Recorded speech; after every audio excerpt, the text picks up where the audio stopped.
Universal News TV, votre chaîne d'information la plus documentaire, nous vous proposons de vous faire revivre les instants les plus ridicules de la démarche politique de Maurice Kamto.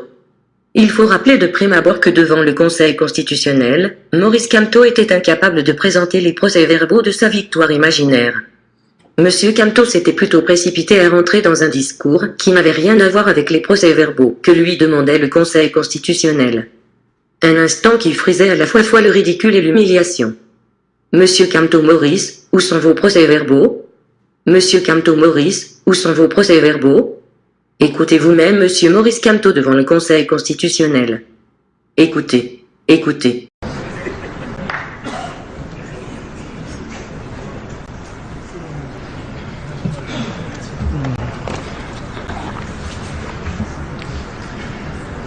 Monsieur le Président du Conseil constitutionnel,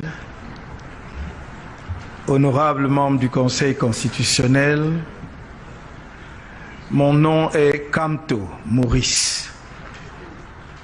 Je suis né le 15 février 1954 à Bafoussam. Oh, Bafoussam, ça indique un lieu géographique au Cameroun, dont, suivant notre nomenclature ethnique, une ethnie. Oui, suivant cette nomenclature, je suis Bamileke. Il m'est arrivé au long de la campagne de dire, dites-le, dites-moi, au sud, si pour être Boulou, il faut passer un concours, dites-moi quel concours, alors je vais le passer pour devenir moi aussi Boulou. Un instant qui frisait à la fois le ridicule et l'humiliation. Mais le ministre Grégoire Ouona a sévèrement recadré Maurice Kamto en lui demandant de présenter ses procès-verbaux et non de se livrer à une promotion inappropriée et impertinente de sa tribu. Qu'est-ce que Boulou et Bamileke viennent chercher ici? Qu'est-ce que Boulou et Bamileke viennent chercher ici, ce soir? Est-ce qu'il peut nous dire pourquoi il veut semer les germes de ce tribalisme qu'il prétend combattre? Il est venu parler de Boulou et de Bamileke, candidats à la présidence de la République du Cameroun. Vous l'avez entendu. C'est inadmissible. Monsieur le Président, depuis hier et même ce matin, on a quitté le terrain du droit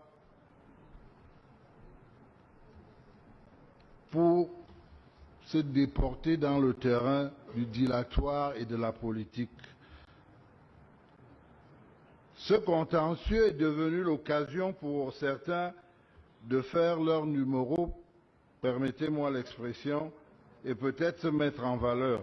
C'est de bonne guerre. Les tribunes, on sait que c'est suivi à travers le monde, ce n'est pas suivi seulement au Cameroun, donc dans national ou international, on est bien suivi. Tout ce qu'on entend ici depuis ce matin, depuis hier, fait à l'intention, est fait à l'intention de l'opinion. Ce n'est pas pour autre chose. Qu'est-ce qu'on prépare? Je me permets de poser la question à haute voix parce que beaucoup se la posent. Pendant des heures, les avocats de M. Kamto ne nous ont pas prouvé que M. Kamto a gagné. Ils n'ont apporté aucune preuve des allégations faites. Ils ont passé le temps à jeter le discrédit sur le candidat, mais plus grave, sur le pays et ses institutions. Je dis, moi, c'est inadmissible, cette orchestration. Ils nous ont accusés de ruse. Mais qui c'est qui est rusé? Qui c'est qui fait la ruse? Ça n'a pas été dit, du moins je ne l'ai pas entendu, mais je voudrais rappeler ici que la requête du professeur Kamto disait pièces jointes. Lorsque cette requête a été transmise au RDPC, nous avons envoyé une équipe tout de suite leur dire, mais on dit bien pièces jointes, où sont les pièces jointes? On est arrivé au greffe, on nous a dit, il n'y a pas de pièces jointes. Oui, qui c'est qui fait la ruse? Qui c'est qui met pièces jointes et ne joint aucune pièce? Et quand on demande même séance tenante des preuves, et n'apporte aucune preuve, parce que les preuves, c'est les PV. On serait venu, nous, avec nos PV, on les aurait confrontés à ceux qui se plaignent. Alors, il faut savoir qui c'est qui fait la ruse, qui c'est qui veut tricher, qui c'est qui veut embarquer les gens n'importe où. On se souvient aussi que Paul-Éric Quinguet avait déjà auparavant interpellé M. Camteau sur l'instrumentalisation de sa tribu à des fins purement politiques. Fatigués, ils ne peuvent plus rien produire mentalement. Bien, lui, il s'appelle Maurice Kamto, il est connu comme pour être le président du MRC. Beaucoup disent de lui être le prochain président du Cameroun. Que pensez-vous? Bon, je ne sais pas qui dit qu'il sera le prochain président du Cameroun. Bon, ce sont ses partisans. Les partisans du MPCN disent que je serai le prochain président du Cameroun. Voilà. Mais je vous ai dit que le président Kamto me semble un peu aérien. Il me semble un peu aérien, même s'il s'améliore de plus en plus. Mais en réalité, ce qui va le faire tomber, c'est ses partisans. Ce sont des tribalistes à outrance. Et ces gars nous montrent déjà le chemin de la guerre. Si le président Kamto n'arrête pas ça, le Cameroun va baigner dans le sang. C'est un message que je lui envoie. Président Kamto, arrêtez vos militants. Dites à vos militants de vous dissocier de leurs affabulations, de leurs rêves, de leur folie. Parce que ces gars sont pratiquement fous.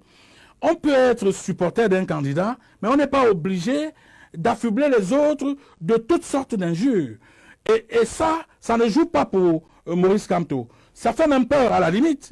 Les gens se demandent, mais alors, si ce gars-là arrive là, qu'est-ce qui va se passer? Donc pour moi, il faut qu'il travaille ce côté. S'il réussit à travailler ce côté, je pense que il peut devenir acceptable. Bon, maintenant, est-ce que ça lui donne le rêve? Mais tout le monde est libre de rêver.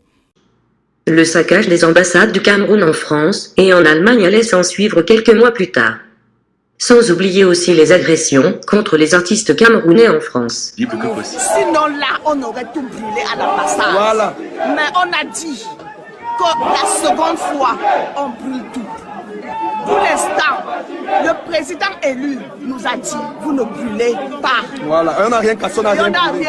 On n'a rien brûlé. Mais il a dit, vous assiégez juste l'ambassade. On a juste cassé les photos du président. Du président. On a cassé les photos du parce qu'il n'est plus président. Tu dis président, mais c'est un président. Maman, c'est lapsus, c'est lapsus. On a cassé. Il a mal parlé le français. On a cassé les photos du tyran. Voilà. Oui. De l'assassin. On a déchiré ses photos. Et moi, ici en France, je dis, je défends le vote du professeur Kamto, la seule personne avec qui nous aurons un dialogue, nous anglophones. On aura un dialogue uniquement avec le professeur Kamto, qui a été élu, parce que toi, tu ne vaux rien. Le nouveau président élu vous adresse ces salutations chaleureuses et patriotiques. Et il me charge de vous dire qu'il est avec nous, qu'il est de tout cœur avec nous dans notre voyage et il souhaite que nous en fassions un très bon. Donc il nous souhaite bon voyage.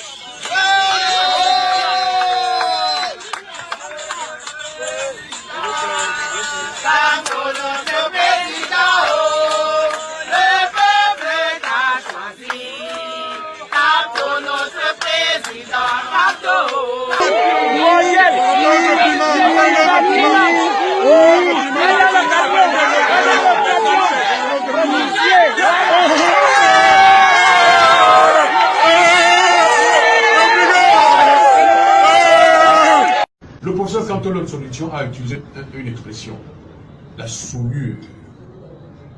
Lorsqu'il a vu les images de Berlin, avec la photographie du chef de l'État, piétiné, massacré, déchiré, sur laquelle photo quelqu'un a fait pipi.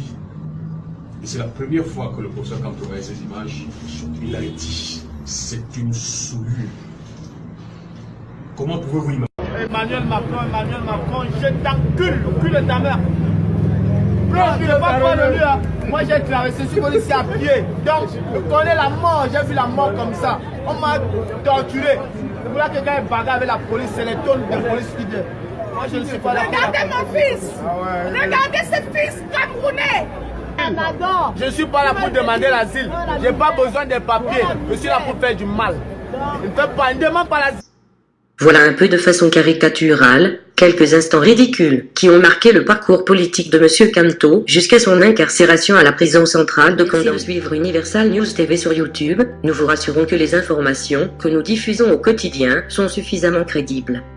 Alors, n'hésitez pas à liker la vidéo si elle vous plaît, et si vous êtes nouveau sur la chaîne.